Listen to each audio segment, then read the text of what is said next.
Welcome into Bengals Breakdown by Chat Sports. I am Tom Downey here with a look at the 3 franchise cornerstones for the Bengals based on PFF's list. They chose 3 players from each team to build around based on the talent, the age, and of course the positional value as well. No kickers allowed. No surprising at number 1, it's Joe Burrow. It's kind of duh, right? The team's franchise quarterback had that gruesome knee injury last year, but appears to be back and ready to roll in his second season with hopefully an improved supporting cast around him.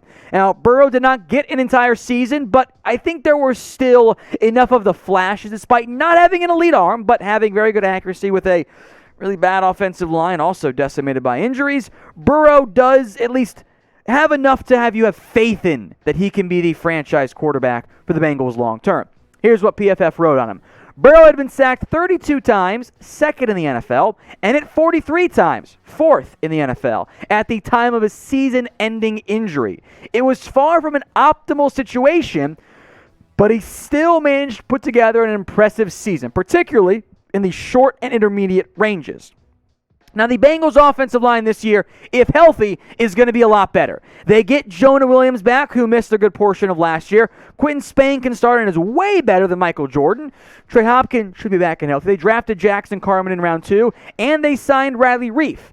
They should have taken Penei Sewell, I think was based on the end-of-season Bengals offensive line that was very, very injured, and not the current one. Not elite, but much, much better. And it allowed the Bengals to take the second guy on this list, JaMarr Chase. Here's what PFF wrote.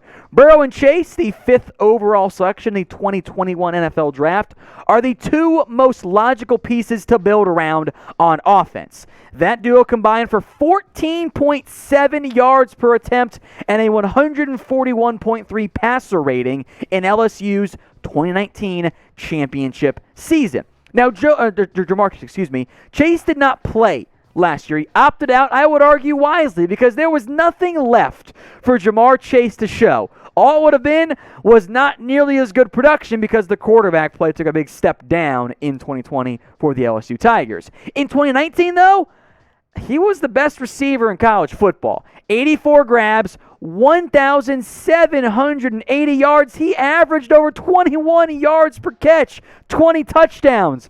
Now the Bayou Bengal duo become the Cincinnati Bengal duo as they're reunited under head coach Zach Taylor. So what is your confidence level in what should be a premier 1-2 punch long-term at quarterback and receiver? Confidence level in Joe Burrow and JaMarr Chase. Rate it for me on a scale of 1 to 10.